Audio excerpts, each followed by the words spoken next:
Hello students, आज हम process costing की प्रक्रिया लागत निर्धारण या प्रक्रिया लागत लेखांकन की अगली स्टेप उप उत्पाद और संयुक्त उत्पाद को समझने जा रहे हैं।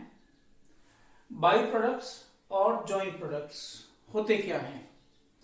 तो जब भी कोई प्रोसेसिंग का काम किया जाता है तो एक तो फैक्ट्री में होता है, अलग अलग डिपार्टमेंट होते हैं, वहां पे काम होता है, जैसे आपने पिछले एग्जांपल में समझा।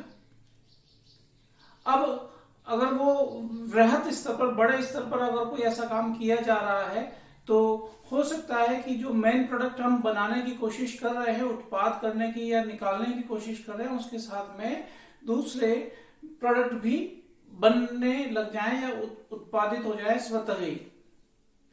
अगर वो जो उत्पाद हैं वो कम मूल्य के हैं, साथ में जो आप बनाने जा रहे हैं उसकी तुलना में दूसरे प्रोडक्ट कम मूल्य के हैं और विक्रय योग्य हैं या उपयोग योग्य हैं, तो ऐसी स्थिति में उनको तो हम बोलते हैं बाई प्रोडक्ट, उप उत्पाद। और वो जो विभिन्न प्रोडक्ट एक साथ बन के निकले वो बराबर महत्व के हैं, करीब करीब एक महत्वपूर्ण मूल्य के हैं, तो ऐसी स्थिति में उनको हम बोलते हैं संयुक्त उत्पाद या सह उत्पाद। एग्जाम्पल के तौर पे एक तो मैंने यहाँ पे लिखा हुआ है, जैसे खाद्य तेल उद्योग है, उसमें मुख्य उत्पाद क्या उत्पादित करने की कोशिश की जा रही है? तेल बनेगा, वो तेल, लेकिन साथ में उप उत्पाद के रूप में खली जो केक्स बनते हैं वो भी, खली भी इसके साथ में बनती है, तो इसको हम बोलते हैं उप उत्पाद। ऐसे ही जॉइंट प्रोडक्ट की बात करें तो तेल शोधन रिफाइनरी कारखाना है, तेल शोधन कारखाना है, और उसमें केरोसिन भी बनता है, निकलता है, साथ में ईंधन तेल भी बनता है, अशोधित तेल भी बनता है, डीजल भी उसमें निकलता है, साथ में कोल तार भी बनता है। तो ये सारे जो प्रोडक्ट है वैल्यूएबल प्रोडक्ट्स हैं और महत्वपूर्ण मूल्य के प्रोडक्ट है, इसलिए इनको बोलते हैं सह उत्पाद। तो प्रक्रिया तो दोनों की एक ही जैसी है, बस ये है कि पहले से उप उत्पाद वाली स्थिति में जो मुख्य प्रोडक्ट है वो वैल्यूएबल प्रोडक्ट है, उसकी तुलना में उप उत्पाद कम महत्वपूर्ण वाला प्रोडक्ट है। इसी प्रकार से अगर और एग्जांपल लें तो जैसे यहाँ पर आप डेयरी उद्योग को, अपने आसपास के उद्योग को देखना चाहें तो डेयरी उद्योग को देख सकते हैं, जिसमें कि मक्खन बनाया जा रहा है, वो तो मुख्य प्रोडक्ट है, और साथ में छाछ जो बन के आ रही है वो उप उत्पाद की तरह समझी जा सकती है। ऐसे यहाँ पर भी इसी डेयरी उद्योग को वापस से लेवे तो जो मक्खन बन रहा है, क्रीम बन रही है, उसी की आइसक्रीम भी अगर बन रही है, तो ऐसी स्थिति में ये सारे के सारे प्रोडक्ट जॉइंट प्रोडक्ट कहला जाएंगे। तो अब बात यह आती है कि जब अपन लेखांकन की बात करते हैं, उनके मूल्यांकन की बात करते हैं, तो एक निश्चित स्तर तक वो प्रोडक्ट अलग अलग नहीं दिखते हैं, सम्मिलित रूप से रहते हैं, लेकिन जब तक वो सम्मिलित हैं तब तक भी कुछ लागतें लगाई जाती हैं। वो सारी लागतें जॉइंट कॉस्ट, संयुक्त लागतें, या प्री सेपरेशन कॉस्ट, पृथक्कीकरण बिंदु से पूर्व में लगाई गई लागतें कहलाती हैं। एक पृथक्कीकरण बिंदु है, यहां तक ये सारे प्रोडक्ट मिक्स हैं, अभी तक पता नहीं है ए कौन सा है, बी कौन सा है, सी कौन सा है, या अन्य प्रोडक्ट कौन से हैं, लेकिन एक बिंदु के बाद में, जिसको स्प्लिट पॉइंट बोलते हैं, पृथक्कीकरण बिंदु, इस सेपरेशन पॉइंट के बाद में प्रोडक्ट ए अलग दिखने लगता है, प्रोडक्ट बी अलग दिखता है, प्रोडक्ट सी अलग दिखता है, और उसको मार्केटेबल बनाने के लिए, विक्रय योग्य बनाने के लिए और लागतें लगाई जाती हैं। तो इस बिंदु के बाद में जो लागतें लगती है उसको बोलते हैं पोस्ट सेपरेशन कॉस्ट, पृथक्कीकरण बिंदु के बाद की लागतें। ये पहले की लागतें, ये सारी बाद की लागतें करीब करीब वही है, नाम तो मटेरियल, वेजेस, एक्सपेंसेस, पर यहाँ पे अपन चाहें तो भेद करने के लिए बोल सकते हैं ये बेसिक मटेरियल लगाया, इनिशियल वेजेस लगाया, इनिशियल एक्सपेंसेस लगाया, है वही material wages and expenses, material wages and expenses. तो हमारी समस्या ये आती है कि जब हमें प्रोडक्ट ए की कॉस्ट डिसाइड करनी है या उसका खाता बनाना है, तो उसमें कितनी लागत उसकी लिखी जाए, बी में कितनी लिखी जाए, सी में कितनी लिखी जाए। पोस्ट सेपरेशन के तो सेपरेट मालूम है, ए की भी, बी की भी, सी की भी, लेकिन जॉइंट में ए, बी और सी का भाग कितना है उसको ज्ञात करना पड़ेगा, और इसी के लिए हम ये पढ़ने जा रहे हैं कि इसको प्री सेपरेशन कॉस्ट को प्रोडक्ट ए, बी और सी में इनका अपोर्शनमेंट या अनुभाजन किस प्रकार से किया जाए। इस कॉस्ट का, जॉइंट कॉस्ट का या प्री सेपरेशन कॉस्ट का अपॉर्शनमेंट अपने को सीखना है किस प्रोडक्ट में, जो भी अगर ये एक को मैं मेन प्रोडक्ट बोल दूं तो ये दोनों बाई प्रोडक्ट हो गए, और अगर इन तीनों को हम चाहें तो ज्वाइंट प्रोडक्ट बोल सकते हैं। तो दोनों ही स्थिति में यही चार्ट आपके लिए काम का है, समझाने के लिए यही चार्ट आपके दोनों ही स्थितियों में बनेगा। ये जो अपॉर्शनमेंट हम करेंगे, जो भी विधियां हैं वो भी दोनों ही स्थितियों के लिए समान है। थोड़ा सा फर्क आएगा जब अपन प्रक्रिया के खाते बनाएंगे, तो खाते में लागत को कैसे लिखते हैं, उप उत्पाद की, मेन प्रोडक्ट की और बाई प्रोडक्ट की, और ज्वाइंट प्रोडक्ट्स की कैसे लिखते हैं, ये अपने को वहां थोड़ा सा एक बिंदु है जिसको अपने को ध्यान में रखना है। अदरवाइज दोनों ही के लिए समान स्थितियां हैं। अब लेखांकन की बात करें इनकी, या अपॉर्शनमेंट ऑफ ज्वाइंट कॉस्ट या प्री सेपरेशन कॉस्ट की बात करें, तो विधियों की स्थिति में इस कॉस्ट को कैसे बांटेंगे इन तीनों में, ये अपना प्रश्न है। तो भौतिक माप के आधार पर इनकी जो भी क्वांटिटी है उस क्वांटिटी के अनुपात में इस प्री सेपरेशन कॉस्ट का योग कर ले, मटेरियल, वेजेस और एक्सपेंसेस का, उस प्री सेपरेशन कॉस्ट के योग को इनमें क्वांटिटी के अनुपात में बांटे, तो ये भौतिक माप विधि या फिजिकल मेजरमेंट मेथड कहलाएगा, on the basis of physical measurement. औसत इकाई लागत आधार पर, एवरेज यूनिट कॉस्ट आधार पर, दूसरा आधार है एवरेज यूनिट कॉस्ट के आधार पर। ये जो प्री सेपरेशन कॉस्ट है इसमें इनकी इकाइयों का भाग देते हैं, कुल मिला के एक इकाई की लागत आ जाएगी, उसके आधार पर वैल्यूएशन कर लें ए, बी और सी का, तो ये प्री सेपरेशन कॉस्ट हो गया औसत इकाई लागत आधार पर। ऐसे ही बाजार मूल्य के आधार पर कि मार्केट प्राइस इनका ज्ञात कर ले, ए, बी और सी का, उप उत्पाद है वो भी बेचने योग्य है, यह उपयोग योग्य है, तभी अपन इसकी कॉस्टिंग की बात कर रहे हैं, लेखांकन की बात कर रहे हैं। तो बाजार मूल्य दो स्थिति में प्राप्त हो सकता है, इसमें वापस दो हिस्से हो गए इस विधि के, मार्केट प्राइस मेथड के, कि जो विभक्तिकरण बिंदु है, पृथकीकरण बिंदु है, यहां तक कि इस बिंदु के पर बेचने योग्य जो मूल्य है उसके आधार पर आप बांट सकते हैं, और या फिर इसकी प्री पोस्ट सेपरेशन कॉस्ट लगाने के बाद में, पूर्णतः इसको सेलेबल बनाने के बाद में फिर जो मार्केट प्राइस है उसके आधार पर भी प्री सेपरेशन कॉस्ट को उस अनुपात में भी बांटा जा सकता है। इसके बाद में चौथी विधि है विपरीत या विलोम लागत विधि, इसी को हम शुद्ध वसूली मूल्य विधि भी कहते हैं, नेट रियलाइजेशन मेथड या रिवर्स कॉस्ट मेथड। बेसिकली अपने को सवाल करने के दृष्टिकोण से इसी पे कंसंट्रेट करना है कि रिवर्स कॉस्ट मेथड से कैसे अपन पृथक कर सकते हैं। तो उसको अपन एक एग्जांपल भी ले रहे हैं, एग्जांपल के साथ में इसको समझते हैं कि जॉइंट कॉस्ट को प्रोडक्ट ए, बी और सी, चाहे ये मेन और ये दोनों बाई समझे जाएं और या ये तीनों ही जॉइंट समझे जाएं, जॉइंट प्रोडक्ट समझे जाएं, दोनों ही स्थितियों में रिवर्स कॉस्ट मेथड से प्री सेपरेशन कॉस्ट को प्रोडक्ट की कॉस्ट पे कैसे एलोकेट किया जाता है, कैसे अनुभाजित किया जाता है, अपॉर्शनमेंट उसका होता है, ये अपन इस एग्जांपल के साथ देखते हैं। एग्जांपल देखिए आपके सामने बोर्ड पर है, मटेरियल, वेजेस एंड ओवरहेड। मैंने लास्ट में लिखा है इनकी जो जॉइंट कॉस्ट है वो ये है, यानी कि ये वाली जो कॉस्ट है बेसिक मटेरियल, इनिशियल, वो कॉस्ट ये दे रखी है, और फिर अगर इसको मेन कहा गया है प्रोडक्ट को, अगर तो ये दोनों प्रोडक्ट कौन से हो जाएंगे, बाई प्रोडक्ट हो जाएंगे। इनकी कॉस्ट इस प्रकार से है, यानी कि पोस्ट सेपरेशन कॉस्ट अलग अलग दिखने लगे ना, ए की अलग है, बी की अलग है, सी की अलग है, इट मींस सेपरेट कॉस्ट है, पोस्ट सेपरेशन कॉस्ट है, पृथकीकरण बिंदु के बाद की लागतें हैं, इसको उत्तरवर्ती लागतें भी बोलते हैं, पश्चातवर्ती लागतें भी बोलते हैं हिंदी में, उत्तरवर्ती या पश्चातवर्ती। ये कॉस्ट अपने को दे रखी है हर एक प्रोडक्ट की अलग अलग। ये जॉइंट कॉस्ट है जो किसका योग है, पृथकीकरण से पहले इन तीन प्रकार के प्रोडक्ट का योग है, और यही अपना काम है कि इस कॉस्ट को प्रोडक्ट ए, बी और सी में अपने को बांटना है। अतिरिक्त सूचना दे रखी है कि सेल्स है, ए प्रोडक्ट को जो सारी लागतें लगा दी उसके बाद में 30,000 में, इसको 20,000 में और सी को 15,000 में बेचा गया।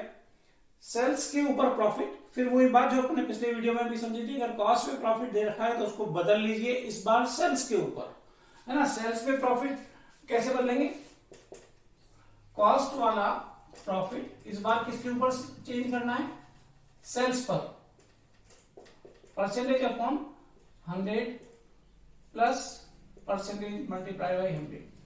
सेल्स के परसेंटेज को कॉस्ट के ऊपर बदल लीजिए, सॉरी कॉस्ट पे अगर ये परसेंटेज दे रखा है तो उसको आप सेल्स के ऊपर बदल लीजिए इस तरीके से। पिछली वाली विधि में उल्टा किया था हमने ट्रांसफर प्राइस की स्थिति में, कि हमने ट्रांसफर प्राइस के प्रॉफिट को कॉस्ट के ऊपर बदला था, है ना। इस बार अपन सेल्स के प्रॉफिट को कॉस्ट के प्रॉफिट पे बदल रहे हैं, क्योंकि कॉस्ट इस बार अपने पास में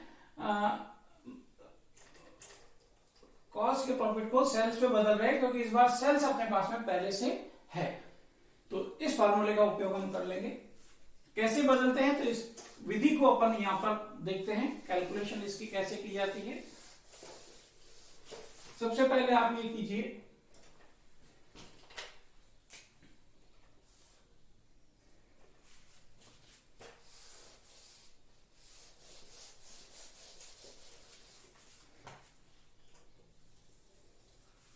कि इनके लिए कॉलम्स बना लीजिए।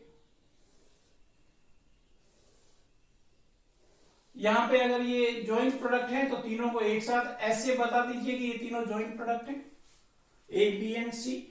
और अगर मेन और बाई प्रोडक्ट है, जैसा कि इस वाले एग्जांपल में है, तो यहां पे आप मेन अलग कर लीजिए, मेन प्रोडक्ट ए, और ये दोनों क्या हो गए, बाई प्रोडक्ट बी एंड सी, ये अलग हो गए। इसके बाद में प्रश्न बुक्स में चाहे कॉलम ये बनाया हुआ हो या नहीं, आप अनिवार्यतः टोटल के कॉलम को बनाइए, प्रश्न गलत नहीं होगा। उसका मैं जवाब यहां पर मैंने ये स्थान छोड़ा हुआ इस समय में दूंगा, पर सबसे पहले आप यहां से सेल्स लेके आइए। सबसे पहले रिवर्स कॉस्ट, मतलब नॉर्मली अपन होता है मटेरियल, लेबर, ओवरहेड जोड़ के फिर प्रॉफिट जोड़ के सेल्स पे आते हैं, ये राइट प्रोसेस है। अब रिवर्स का मतलब उल्टा, सबसे पहले सेल्स लिखिए, फिर प्रॉफिट लिखिए, फिर कॉस्ट आएगी, ऐसे। ए का 30,000, बी का 20,000, सी का 15,000। अगर आप इसको योग कर लेंगे तो ये कुल मिला के हो गया 65,000। योग जरूर करते रहिए साथ में। लेस प्रॉफिट की बात करें, देखिए इसलिए हम अभी थोड़ी देर पहले कह रहे थे कि कॉस्ट का प्रॉफिट है तो सेल्स में बदल लीजिए, क्योंकि सेल्स अपने पास में है। तो फिलहाल तो सेल्स के ऊपर ही है, सेल्स का 40%, 30,000 का अगर आप 40% करेंगे तो 12,000, 20,000 का इस बार 30% करना है तो 6,000, सी में है 25%, तो 15,000 का 25% करेंगे 7,500, 3,750। और फिर इनको योग करके यहाँ पे रखिए 12, और योग ही करना पड़ेगा, यहाँ पे आप परसेंटेज अप्लाई नहीं कर पाएंगे, है ना, क्योंकि सेपरेट है परसेंटेज, सबके अलग अलग है। 12 और 6 18, 18 और 3 21,750। प्रॉफिट को अगर अपन घटा देते हैं तो क्या चीज आती है आपको मालूम है, टोटल कॉस्ट। टोटल कॉस्ट का मतलब यहाँ पे क्या है, this is the sum of pre separation cost and post separation cost. पूर्ववर्ती लागतें और उत्तरवर्ती लागतें दोनों का योग है ये, यहां पर आ गया। ए में 18,000 है दोनों का योग, इसमें से 14,000, इसमें से भी ऐसे ही घटा ले 11,250, ये भी ऐसे ही घटा लेंगे अगर अपन, तो ये 43,000। इधर से भी योग वही आना चाहिए और इधर से भी इसका डिफरेंस वही आना चाहिए। टोटल कॉस्ट में से अगर अपन लेस कर ले पोस्ट सेपरेशन कॉस्ट, तो क्या बचनी चाहिए, प्री सेपरेशन कॉस्ट। ये महत्वपूर्ण स्टेप है जो आप देखिए समझिए। यहां पर एस्टिमेटेड शब्द लगा रहा हूं, एस्टिमेटेड प्री सेपरेशन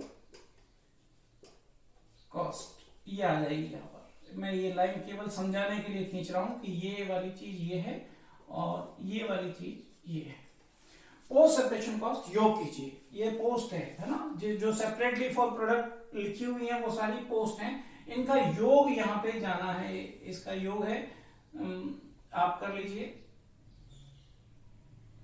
5,900, जैसे कि ए में आएगा 5,900। ऐसे बी का योग कर लीजिए, सी का योग कर लीजिए, तो ये 6,000, और ये जो नहीं, ये जो योग है वो हो गया आपका 4,000, और ये जो योग है वो हो गया 4,450। ये हो गया 4000 यहां पर, और ये 4450 यहां पर आ जाएगा। तो इसका योग कर ले 14350, और ये घटा देते हैं अपन। देखिए पहले इन तीनों को, टोटल बाद में देख लेंगे। टोटल है ये, तो घटाएंगे तो 12100, ऐसे ये 10,000, और अगर आप इसमें से घटा देते हैं तो ये 10,800, ये 10,000 और ये घटाइए 4 और 8 12, 6,800 ये यहां पर हो गया। ये घटाने के बाद में इसका योग कर लीजिए, 12 और 10 22 और 6 28,900, ऐसे योग, या इसमें से घटा लीजिए इसको अगर आप, तो ये दोनों साइड से मिल रहा है। अब यहाँ पे बहुत महत्वपूर्ण बात आप समझने जा रहे हैं। जब रिवर्स कॉस्ट मेथड लगाते हैं तो यहाँ पर इस बात को आप समझिए। देखिए ये जॉइंट कॉस्ट दे रखी थी, है ना, इनका योग हमने कर लिया, कहां पे काम आया, यहां लिखने के काम आया इस जगह पर। अब ये जो कॉस्ट है ना, इसका योग कर रहा हूं मैं, ये क्या है योग, जॉइंट कॉस्ट का योग या प्री सेपरेशन कॉस्ट का योग, total of pre separation cost योग कर लीजिए। तो ये आता है 25,000। फिर यहां पर ध्यान से देखिए वापस, post separation cost, total cost क्या चीज है, टोटल कॉस्ट का मतलब प्री प्लस पोस्ट, यूं बोलेंगे ना अपन, प्री प्लस पोस्ट यानी टोटल कॉस्ट, और तो कोई कॉस्ट है नहीं। परंतु यहां पर ये देखिए, ये किसके बराबर आया, ये क्या 25,000 के तुल्य है, इसके बराबर आया क्या, नहीं आया। ये estimated pre separation cost, estimated शब्द ही इसीलिए लिखा गया है, ये एस्टिमेटेड प्री सेपरेशन कॉस्ट है। ये कितनी आनी चाहिए थी, ये 25,000 आनी चाहिए थी। अगर ये 25,000 आ जाए तो ये ही अलोकेशन हो गया, अपोर्शनमेंट हो गया प्री सेपरेशन कॉस्ट का over the products A B and C, 1 2 3 इनकी प्री सेपरेशन कॉस्ट आ गई। लेकिन अगर ये 25,000 ना आए तो ऐसी स्थिति में आपको स्वयं निर्धारित करना है कि यहां पर इसका मतलब कोई और खर्चे और शामिल हैं, वो क्या होंगे, सेलिंग एक्सपेंसेस अपने को कहना पड़ेगा। तो इसका मतलब यहां पर अगर ये टोटल इक्वल नहीं हो तो एक खर्चा और जुड़ता है, selling expenses, pre plus post plus selling हो सकता है अगर ये योग प्रश्न में दिए गए टोटल जॉइंट सब कॉस्ट के इक्वल ना आए तो कितना है, तो 25,000 से अंतर निकाल लीजिए। इसका मतलब कुछ ऐसा होना चाहिए कि यहां पर 25,000 आएगा तब अपन कहेंगे कि ये प्री सेपरेशन कॉस्ट है, और यहां पर जब अपन इसको लिखेंगे तो ऐसे लिखेंगे, share in pre separation cost. और इन दोनों का जो अंतर है 3,900 आप देख रहे हैं, ये घटाएंगे तो 25,000 आएगा। ये क्या कहलाएगा, ये सेलिंग एक्सपेंसेस कहलाएगा। तो इसका मतलब ये होगा कि अगर आप टोटल का कॉलम नहीं बनाएंगे तो ये पता ही नहीं चलेगा कि सेलिंग एक्सपेंसेस इस प्रश्न में है अथवा नहीं। इसलिए अनिवार्यतः आप टोटल का कॉलम बनाइए, चाहे बुक्स इसको नहीं बनाती हैं, उन्हें पहले से मालूम है कि ये चीज यहाँ पर है या ये चीज यहाँ पर नहीं है, लेकिन आपको बनाए बिना मालूम नहीं चलेगा। इसलिए टोटल का कॉलम अपॉर्चुनमेंट वाले स्टेटमेंट में जरूर बनाइए। अब आप क्या करें, सेलिंग एक्सपेंसेस को जो है वो प्रश्न में अगर कोई आधार दिया गया है तो उसके आधार पे बांट दें, नहीं तो आप 3900 रुपए इस प्रश्न में किस आधार पे बांटे, सेल्स रेशो में बांट दीजिए। सेल्स रेशो कहां है, यहां, ये रहा।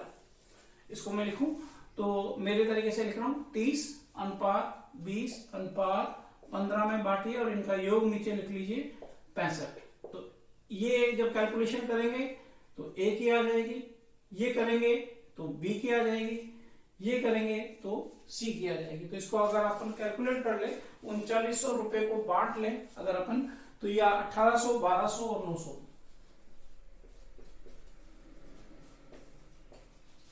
ये यहां पर आ जाएगा 1800, 1200 और 900।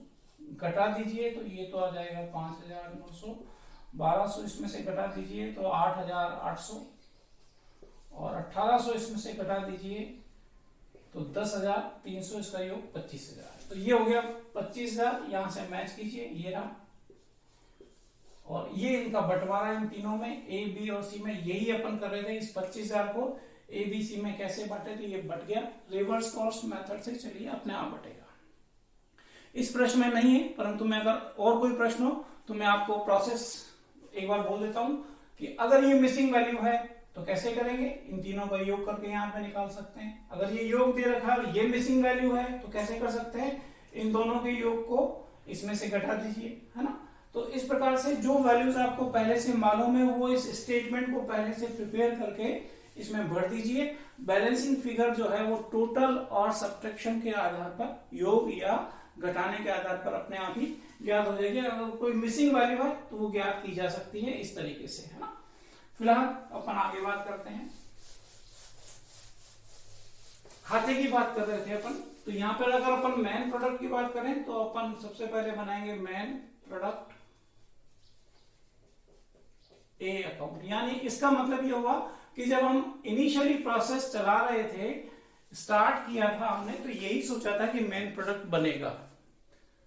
जॉइंट प्रोडक्ट, यहां पे मैंने कहा अंतर है दोनों के, लेखांकन के समय में मामूली सा अंतर है। वो इस सोच का कि बनाते समय केवल मेन प्रोडक्ट बनेगा ये मालूम था, इसलिए सारी जॉइंट कॉस्ट यहीं पर लिख दी जाती है, किसमें, मेन प्रोडक्ट में। और फिर बी के, क्योंकि ए की कॉस्ट ए में रखनी है तो बी की कॉस्ट और सी की कॉस्ट इस साइड में लिख के उसमें ट्रांसफर कर दी जाती है, तो रिमेनिंग जो रह जाएगी वो एक ही रह जाएगी बाई प्रोडक्ट में, है ना। मेन प्रोडक्ट बाई प्रोडक्ट की कॉस्ट को निकाल दीजिए इसमें से क्रेडिट साइड में लिख के, तो डेबिट साइड में केवल मेन प्रोडक्ट की कॉस्ट रह जाएगी। यही अगर जॉइंट प्रोडक्ट्स होते तो product A, product B, product C तीनों ही जॉइंट अगर प्रोडक्ट हैं तो सीधे ही उनकी कॉस्ट को ही लिखिए, है ना। प्रोडक्ट ए की कॉस्ट को प्रोडक्ट ए के खाते में, बी की कॉस्ट को बी के खाते में, सी की कॉस्ट को सी के खाते में। प्री सेपरेशन कॉस्ट सेपरेटली अपनी अपनी अपने प्रोडक्ट में जाएगी, लेकिन मेन और बाई प्रोडक्ट में सारी कॉस्ट एक बार मेन प्रोडक्ट में, फिर बी और सी बाई प्रोडक्ट की कॉस्ट क्रेडिट साइड में लिखेंगे। ये महत्वपूर्ण बात है, आप याद रखिए। फिलहाल मैं लिख देता हूं इसको, to pre separation cost A B और सी, ऐसे नहीं करेंगे, ध्यान रखिए, है ना। ए का तो हम खुद खाता बना रहे हैं, material, labour and overhead inner side में रख लीजिए। प्री सेपरेशन कॉस्ट 8,500,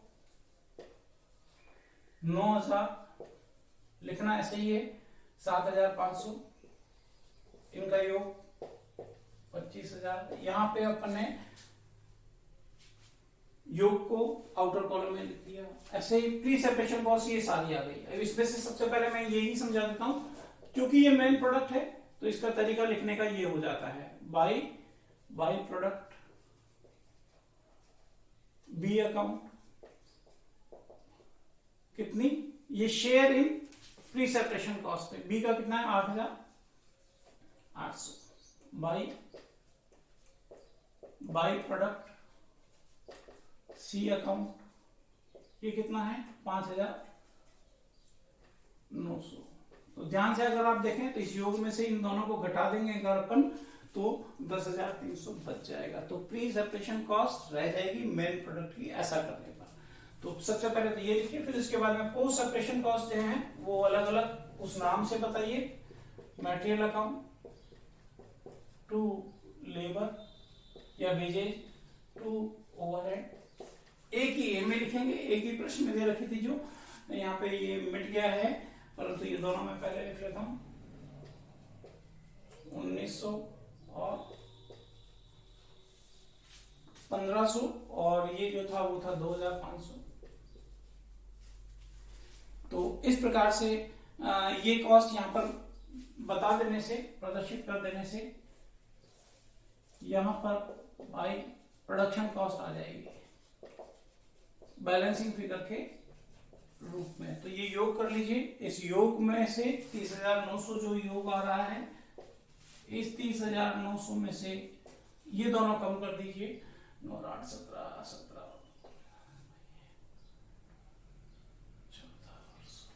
16,200 रुपए, इसको बोलते हैं प्रोडक्शन कॉस्ट, है ना। ये प्रोडक्शन कॉस्ट आ गई प्रोसेस ए की। तो पिछले वाले प्रोसेस में जो अपन ने एबनॉर्मल नॉर्मल वाला पढ़ा था तब भी यही बात थी कि पहले एक बार प्रोडक्शन कॉस्ट ही आती है प्रोसेस से, फिर अगर आप बेचते हैं उसको तो फिर अगर प्रक्रिया के स्तर पर ही बेचते हैं तो प्रक्रिया के साथ में ऐड कर लेते हैं, और नहीं तो एबीसी के बाद में लास्ट में एक हम सेपरेट स्टेटमेंट ऑफ प्रॉफिट या कॉस्ट बना लेते हैं और उसमें तीनों की प्रोडक्शन कॉस्ट डाल के एडिशनल सेलिंग एक्सपेंसेस उसमें ऐड करके सेल्स का डिफरेंस निकाल के प्रॉफिट सेपरेट स्टेटमेंट में भी निकाल सकते हैं। परंतु यहाँ पर अगर इसी स्तर पर बेचा जा रहा है, अपने को मालूम है, तो इसको अपन ने क्या किया, बाई सेल्स, बैंक भी कह सकते हैं, तो ये बेचा था 30,000 में, प्रॉफिट कितना होगा, तो टू प्रोडक्शन कॉस्ट वापस लेके आ जाए नीचे, सेपरेट बनेगा ना, एक बार प्रोडक्शन कॉस्ट पे रोकना है, जैसे आप ट्रेडिंग अकाउंट और पीएनएल अकाउंट बनाते थे उसी प्रकार से प्रोडक्शन कॉस्ट 16,200। अब ध्यान देखिए कि अगर प्रश्न में ये वाले सेलिंग एक्सपेंसेस हुए हैं तो उनको इसी स्थान पे लेके आना है, यहां पे नहीं आ सकते सेलिंग एक्सपेंसेस, है ना, सेलिंग एक्सपेंसेस को यहीं पर लेके आइए, सेलिंग एक्सपेंसेस 1800, तो ये योग का आप देखिए 16 और 17 18,000 ही हुआ, जबकि यहाँ पे कितना है, यहाँ पे 30,000 है, तो डिफरेंस बैलेंसिंग फिगर के रूप में बचेगा, ये कितना है 18 मतलब 12,000 टू पीएनएल अकाउंट ब्रैकेट में प्रॉफिट, ये इसका अल्टीमेट रिजल्ट हुआ। और ये दोनों जो थे वो दोनों क्या थे, share in pre separation cost. कहां से लेके आए थे आप ये share in pre separation cost, यहां से लेके आए थे, ये दोनों यहां पर है, तो ये खाता पूरा हो गया मेन प्रोडक्ट ए का। ठीक ऐसे कैसे ही आपको बाई प्रोडक्ट का खाता भी बनाना है, ये 12,000 को भी मैचिंग कीजिए, ये 12,000 देखिए यहां पर है, ये जो प्रॉफिट लिख रखा है ए का वो कितना था शुरू में 12,000 तक की घटा के 18,000 आया था ना, तो ये जो 12,000 इससे मैच करना चाहिए। ऐसे बाई प्रोडक्ट बनाएंगे तो उसमें 6,000 यहां पर आएगा और इसका बनाएंगे तो 3,750 आएगा। मैं उन दोनों खातों का स्टार्ट आपको समझा देता हूं। जैसे अब आपको बनाना है क्या, बाई प्रोडक्ट बी अकाउंट, ऐसे कैसे ही सी अकाउंट भी बन सकता है, और आप चाहें तो दोनों बाई प्रोडक्ट हैं तो यहां पर बी का कॉलम और यहां पर सी का कॉलम बना के भी इन दोनों बाई प्रोडक्ट का खाता एक ही साथ बना सकते हैं, तब भी यहां से हटा दीजिए, ये आपकी इच्छा है, दोनों में से चाहे इसे बनाए, मैं सेपरेट बना रहा हूं, मुझे समझाना है मुझे अभी फिलहाल। बाई प्रोडक्ट बी, तो क्या करें, अभी इससे ठीक पहले आपने क्रेडिट पक्ष में इसका नाम देखा था, तो डेबिट पक्ष में उसका नाम लिखिए, मेन प्रोडक्ट ए अकाउंट, उसने कितने रुपए से लिखा था 8,800 से क्रेडिट साइड में, तो ये सबसे पहले लेके आइए, यही अंतर है। मेन प्रोडक्ट और बाई प्रोडक्ट होते हैं, तो मेन प्रोडक्ट में टोटल सेपरेशन कॉस्ट लिखने के बाद में क्रेडिट पक्ष में बाई प्रोडक्ट्स के खातों की जो प्री सेपरेशन कॉस्ट में उनका शेयर है उसको दर्शाया जाता है, और जब वापस बाई प्रोडक्ट का खाता बनाते हैं तो वो चीज यहाँ पर इस तरीके से आती है, प्री सेपरेशन कॉस्ट ऐसे आएगी, share in pre separation cost, और इसके बाद में जो पोस्ट सेपरेशन कॉस्ट है उसी तरीके से मटेरियल लेबर ओवरहेड बताइए, इधर आप बाई प्रोडक्शन कॉस्ट निकालिए, टोटल कीजिए, फिर प्रोडक्शन कॉस्ट को वापस यहां पर लेके आइए। अगर सेलिंग एक्सपेंसेस हो रहे हैं तो सेलिंग एक्सपेंसेस यहां बताइए, यहां पर आप सेल्स को दर्शाइए, सेल्स दे रखिए बी प्रोडक्ट की, जैसे 20,000, सेल्स में से इस कॉस्ट को घटाएंगे तो यहाँ पे बैलेंसिंग फिगर बचेगा, उसका नाम क्या होगा, टू प्रॉफिट होगा, कितना होगा, ये यहां से लेके मैच होगा, ये है ना, मैच होना चाहिए, ये जो बैलेंसिंग फिगर है वो 6,000 आएगी, क्योंकि यहाँ पर आप बी का खाता बना रहे हैं, बी का प्रॉफिट है 6,000, ऐसे सी का बनाएंगे तो यहाँ पर 3,750 आएगा। फर्क क्या पड़ रहा है, केवल प्री सेपरेशन कॉस्ट को दर्शाने के तरीके का। यही अगर तीनों ही जॉइंट प्रोडक्ट होते तो क्या होता, एक joint product A account, B account, C account तीनों बनाते और पहले ही बार में शेयर ही लिखते, जैसे इसमें आप बता रहे मेन प्रोडक्ट अकाउंट से वहां पे आप लिखते टू प्री सेपरेशन कॉस्ट। ए में बोलते 18,000, बी का खाता बनाते हैं उसमें लिखते टू प्री सेपरेशन कॉस्ट इस जगह पर, और सीधा लिखते आप प्री सेपरेशन कॉस्ट। ए में लिखते 10,300, बी में 8,800 और सी में 5,900 सीधा यहाँ पे दर्शाते हैं। तो इस प्रकार से हम रिवर्स कॉस्ट मेथड से प्री सेपरेशन कॉस्ट में विभिन्न प्रकार के उत्पाद जो उसमें उत्पादित हो रहे हैं उनमें अनुभाजित करते हैं। विभिन्न विधियां हमने समझी, उसमें से रिवर्स कॉस्ट मेथड को न्यूमेरिकली भी समझा है, क्योंकि इसकी कैलकुलेशंस हमेशा ही महत्वपूर्ण होती हैं। तो आप इसकी प्रैक्टिस कीजिए। धन्यवाद।